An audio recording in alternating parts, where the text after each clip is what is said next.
Good morning, good afternoon, or good evening, my fine friends. Welcome to the 13th episode of Season 12 of the Tom Petty Project podcast. I'm your host, Kevin Brown. This is the weekly podcast that digs into the entire Tom Petty catalogue song by song, album by album, and includes conversations with musicians, fans, and people connected with Tom along the way. Happy Canada Day, as I'm recording this, to any of my friends who are Canadians out there, Canadian listeners.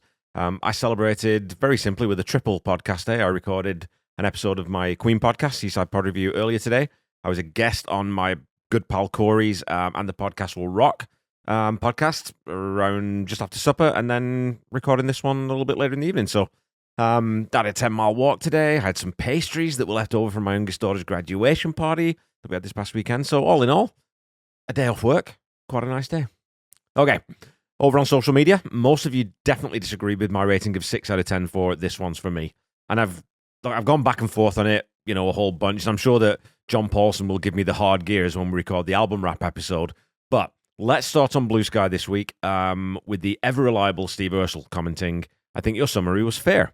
It's a decent and pleasant enough song, but quite lightweight by Tom's standards." And this is where I was undecided with the track. There's nothing fundamentally wrong with it. I just found that after listening to the rest of Echo with a more critical ear, that one stood out as being sort of, the safest or most obvious Petty song. And as many of you pointed out, and as I've said plenty of times myself, an average Tom Petty song is still miles better than most artists' best song, so we really are talking about degrees of greatness here. That's my excuse. My executive producer, Paul Roberts, on Facebook wrote, "Great pod, Kev," he said through gritted teeth. He puts in brackets there. Thanks, Paul. "I sincerely disagree with your assessment of This One's For Me. I love the simple nursery rhyme vibe of the song and find it not too dissimilar to All Right For Now or It'll All Work Out. Yes, it won't win a literary prize, but does every song have to break new ground? It's a 10 from me.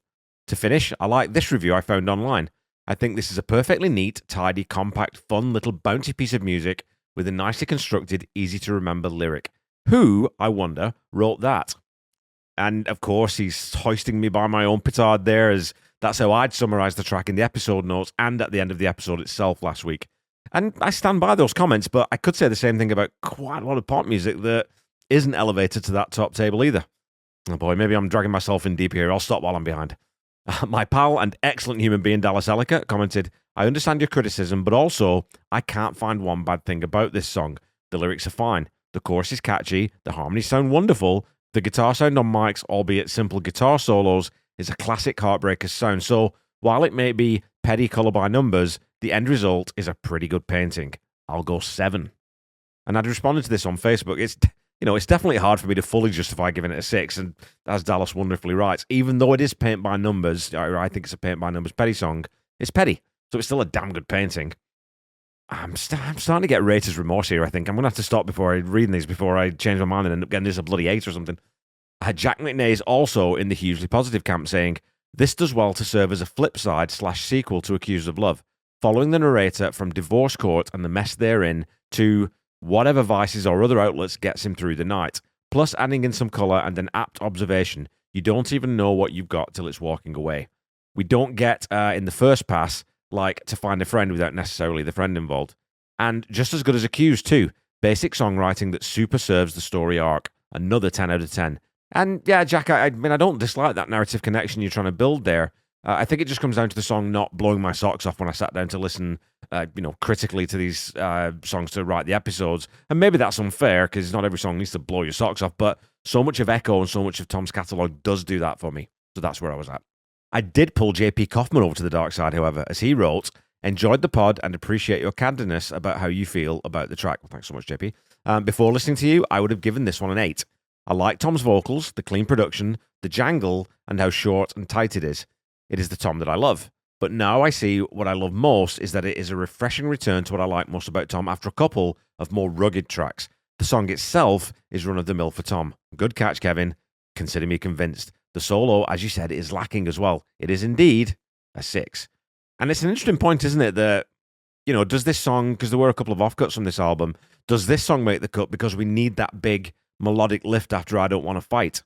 I'm always fascinated by track selection and sequencing decisions that go into albums, and they don't always get talked about all that much. But there's something that whenever someone does talk about that side of putting an album together, I always find it very interesting. Okay, we'll wrap it up with a long one from Richard Gibson, who responded, I will vote this high when the poll is up. Benmont sounds like he's on a maelstrom on the flutes and strings setting in different places. I think Mike is on 12-string duty on the left channel. I actually think he's doing his very best on this song. The solo aping the vocal melody again is very hard to get away from with a 12-string unless you go all 8 miles high, freak out on it. You can't bend the strings very easily. The vocal melody on And You Don't Even Know What You've Got Till It's Walking Away is brilliant, but that's probably a bridge, not a chorus. Hard to say. Yes, the verse-chorus bit that features the song title could be a little ploddy, changing on bar, but it's still a very good tune. I actually wonder whether it's a TP self-motivation song about relationship breakup, regrets, and also kind of admitting to the band he's neglected them and taken them for granted during his depression and addiction. It could actually be as deep as a lot of the other songs, I think. And yeah, I mean, I don't doubt it's another song where Tom's working through his crap. He just does it, again, just for my taste, does it so much better on other songs on this record for me. Now, look, I know I've lost this argument, and I'm very happy to.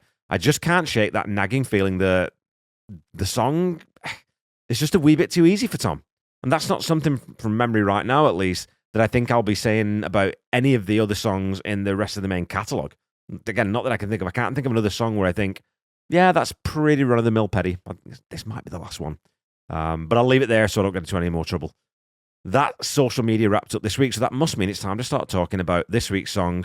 And we are listening to a real hidden gem on this record, No More.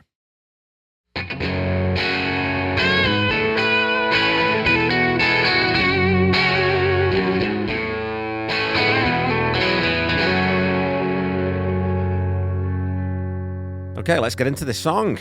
More so than last week's track, I find it really surprising that there's no mention of No More in Conversations with Tom Petty. So I'm curious if author Paul Zollo simply didn't ask about it, or whether Tom didn't have anything to say about it. As there's nothing in the book about the song, and as it was never played live, we can dive straight into the composition itself. And every now and again, I'll start with the lyrics and do an episode kind of backwards from how I typically approach them. So let's start there. The first thing to comment on is that there really aren't a lot of lyrics in this song. The first verse is also the last, then we have a second verse and a bridge. What we don't really have is a clear ABC structure, and anyone who's ever listened to any of my podcasts knows that I love it when artists play around with form. Two of Tom's Wilbury's bandmates, Bob Dylan and Roy Orbison, were masters of this in their own craft, writing what the song needed as it revealed itself to them, rather than writing a song, in quotes. If the song was structured elsewise, that opening stanza could be thought of as a chorus, as it contains the central thesis of the song. No more, no more. I ain't gonna do it no more. It used to be a big deal, but I ain't gonna do it if it ain't real. And as always during this period of Tom's life, we can speculate that the lyrics to this song are about the end of a relationship. But it's another of Tom's that I think is deliberately left open so that it becomes ours and not just Tom's. The idea of not settling for something that isn't nourishing to your mental health or emotional state is a universal truth that we all feel. Ain't gonna do it if it ain't real. I've been talking a bit in other podcast circles about how the ravages of time have rendered a lot of old rockers simply incapable of delivering a live performance anymore and resorting to miming to tracks. And I know that Tom wouldn't ever have even entertained that for a single second. And for people who crave real connection and authentic artistry, it's a bold statement of intent that I think actually sets up the back end of Tom's career very nicely. When you think about the album that follows Echo, it doesn't get any more real than that. The Last DJ is part manifesto, part experimental in places. Highway Companion is the only true solo record in the catalogue. Mojo is a rock and roll band just showing off what they can do. And Hypnotic Eye is a bold change of direction at the end of a career that showed no signs of slowing. It's all very real. Big money, big plans, you stand with a ticket in your hand. You don't play, you can't win. But I ain't going to do it till I feel it again. Make a decision and pick a direction to take your life in. Take a risk. Take a safe option. But make a decision and go with what feels right and what feels the most real. Tom doesn't tell us what it is that he'll feel again, and that will be the trigger that sets him on whichever path it is. But to my mind, it's that primal, visceral feeling you get at certain moments in your life when these often seismic decisions can occur. Moving on can be hard at times, but there's something deep in your gut that tells you that that's what's real, and that's the direction you have to take. Big money, big plans. I've always felt like that part of the song, or that part of the lyric, is an observation sort of being handed down to a younger generation. Almost that commentary that ambition alone doesn't get you anywhere without action. And you can't be afraid to take those chances and make those decisions that could be risky, because if you stay frozen to whatever temporal spot you're in, nothing changes. But I ain't going to do it till I feel it again. That's the voice of experience. I don't know what the decision is going to be at this point, but when it's right, I'll feel it right down in my gut, and it will come with a certainty and a clarity that will empower me to move forward. When I see that sun go down, my mind begins to clear. Sure, it was a hard time. It sure was a hard time, my dear.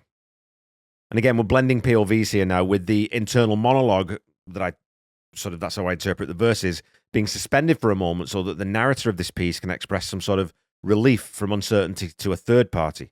When I see that sun go down, obviously sundown is the end of the day, the closing of a chapter. It's also something associated with often a kind of peaceful state. Sundowns can be very soothing and emotionally warm.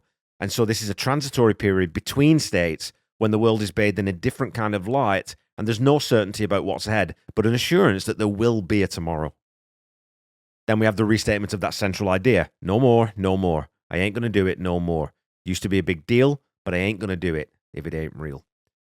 It's an affirmation that after thinking about this problem, there's a conviction to follow an ideal, if not a known direction yet.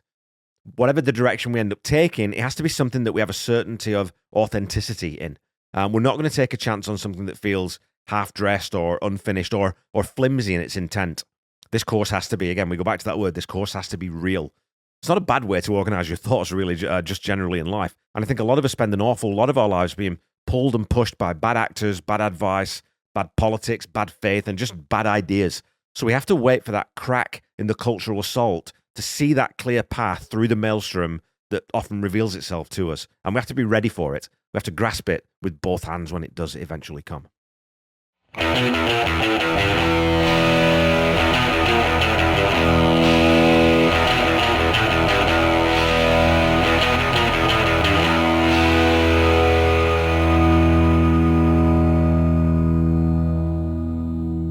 All right, folks, it's time for some petty trivia. Your question from last week was this. Which album was sitting at number 1 on the Billboard chart on the day that Echo was released?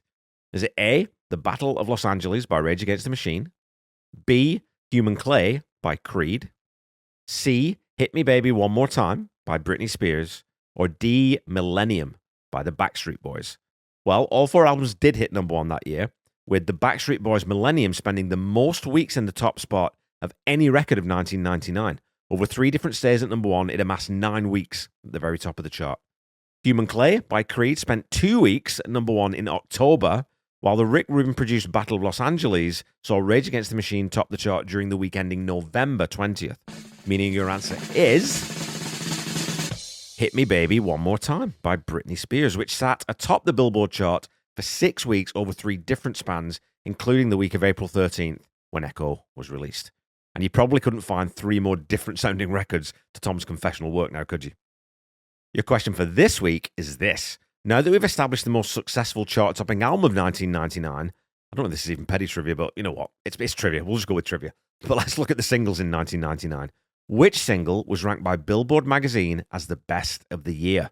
Was it A, Believe by Cher, B, I Want It That Way by Backstreet Boys, C, Livin' La Vida Loca by Ricky Martin. I don't know why I said it that way.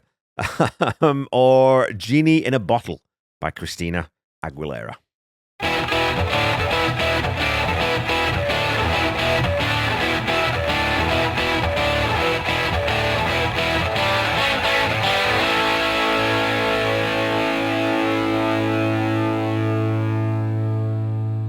Okay, back to the song. I told you this was going to be an upside-down episode.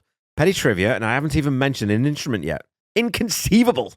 But there is a method to my madness, as I suspect that this song was a very rough, very sparse idea that Tom came in with, but with the words clear in his mind, meaning the rest of the band had to find their way to what's real musically within the song, and probably had to be patient and attentive to those pathways opening up, perhaps more so than most of the other tracks on Echo. It's much easier to know your place within a song when there's a clearly defined riff, or a structural signpost from the A to the B to the C sections, a melodic through line to guide you. And I don't know if those things would have existed in a substantial form when this song walked into the studio with Tom.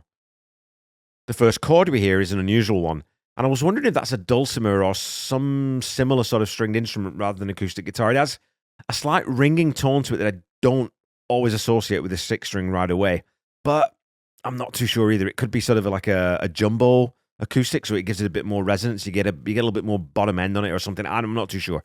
And I've asked my friend Randy, Mr. Woods, to see what he thinks about that. So I'll maybe let you know next week if he gives me any info on that. But anyway, once we've got that first chord, we get the acoustic guitar does come in. And it starts us off into a stripped back arrangement, and you sense immediately that this is going to be a delicate piece. When the chord progression kicks in, it's a very simple step-down affair, starting on D and utilizing the major seventh to provide that little bit of tension before we descend back through the Gs and As back to the root. But the absolute shining star of this intro, though, for me, is Benmont Tench's minimalist piano part. He plays on the two-and of the first and third bars, just single notes, before adding in that absolutely heavenly little part after the first four bars and into the second.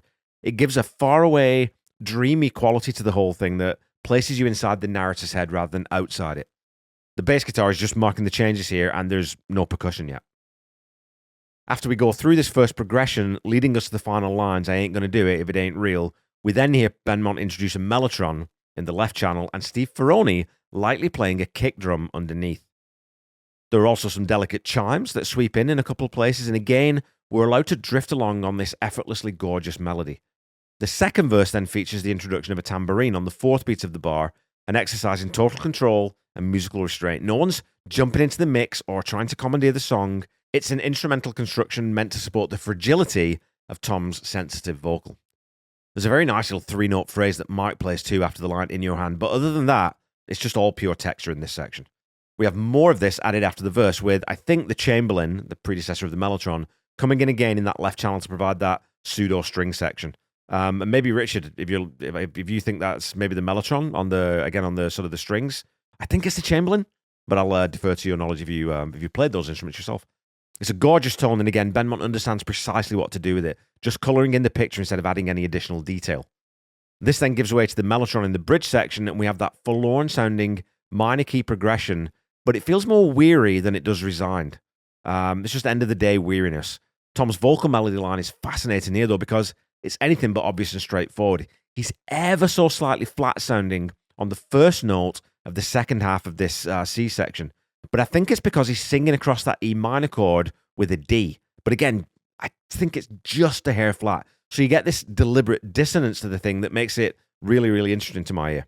He's also putting that southern drawl back into play for this section, which again punches home for me the idea that the verses are the internal monologue, with this section, this bridge section, being an actual conversation with another person. We then have the short turnaround into the last verse again, and you have a very interesting phased part in that left channel, an effect that's only really used in this section of the song to move us into this very brief instrumental break, where the mellotron and Chamberlain combine to give us that, that sort of loose orchestral string feel. There's a single snare hit in here too, though, that's drenched in reverb, mixed left and low as we move from the second half of this section, and we hear the introduction of congas as a very brief percussive element to the song and played by the maestro, Lenny Castro. There's one last absolutely superb arrangement decision in this song when Mike Campbell starts to play that dobro part underneath Tom's vocals in this last verse. It just adds this utterly gorgeous texture to the song that you could almost wish was there throughout, but is devastatingly impactful because it's used so sparingly. That beautiful slide part, along with the piano and the simple percussion, lead us out and back to rest on that root note. So look, I'm a sucker for an acoustic song, and this one reminds me a little of It'll All Work Out from Let Me Up If I'd Enough. And I know that Paul Roberts Paul was talking about this. But for me, this is the one that reminds me of It'll All Work Out, because you simply don't see it coming. It's that light, breathy, ethereal moment on an album of sharp, jagged emotional edges that gives us the hope that Nick Apostolaris spoke so eloquently about when he was on the show a few weeks ago. And I think I might try to do a cover of this song with my good pal Mr. Andy Woods.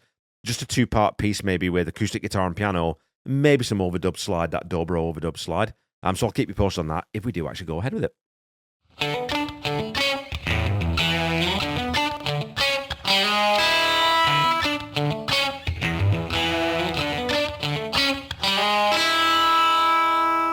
Okay, Pettyheads, that's it for this week. As much as the emotional weight of Echo can knock me off my feet, the beauty and dynamism of Room at the Top can moisten my eyes, and the swagger and groove of Swing In and Billy the Kid can put a smile on my face, as much as Free Girl Now makes my feet move and Accused of Love makes me think of my childhood with its nostalgic tone and vibe, No More is one of those songs that just fills me with a feeling of love and peace and tranquility, even though the lyric doesn't definitively reach a happy conclusion. The instrumentation in this one hits me hard in my emotional center, and I just adore it. And easy, if possibly surprising to some of you, 10 out of 10.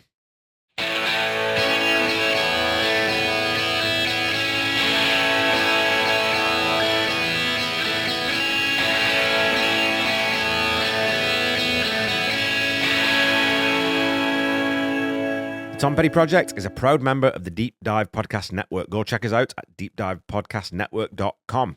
Lots of great podcasts there, and you can also check out my other shows, Seaside Pod Review, a Queen podcast that I do with the aforementioned Randy Woods, who performs all the music you hear in this podcast, and also performed and wrote the theme tune, and generally, you know what, is my best pal, and he's also just a musical dynamo. Fantastic musician, great songwriter, great singer, excellent guitar player. Go check out Randy Woods' band. Go check out Absolutely. I'll leave some links in the episode notes for you. You can also check out the Ultimate Catalog Clash that I co-host with my other great pal, Corey Morissette. We are currently in the middle of our 6th season, covering the 4 multi-platinum albums of REM and having a whole bunch of fun doing it. Don't forget to follow me on Facebook, Instagram, Threads, and YouTube at The Tom Petty Project, and on Blue Sky at Tom Petty Project. Go follow, like, subscribe, do all those types of things, and leave reviews and leave ratings, all those kinds of things. Keep talking to me on social media. I really enjoy reading out your comments on the show. And as a weekly reminder, the Tom Petty Project is not affiliated with the Tom Petty Estate in any way. So, when you're looking for Tom's music, I'm not even going to tell you to go to streaming platforms. Go to your local independent record seller, buy a CD, buy a piece of vinyl, buy a tape, buy something you can put into something else or onto something else, hit start, and then listen to music that way. It's just so much more rewarding. If you're looking for official merchandise, go to store.tompetty.com. And if you're looking for merch for this show, please go to store.tompettyproject.com.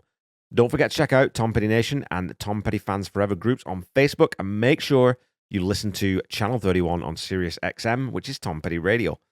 Until we meet again next week, keep listening to and sharing Tom's music. Try to be kind. Try to say I love you to someone at least once a day. Stay safe and healthy, and I'll be back with you next week to talk about the high-octane rocker about to give out. Bye-bye.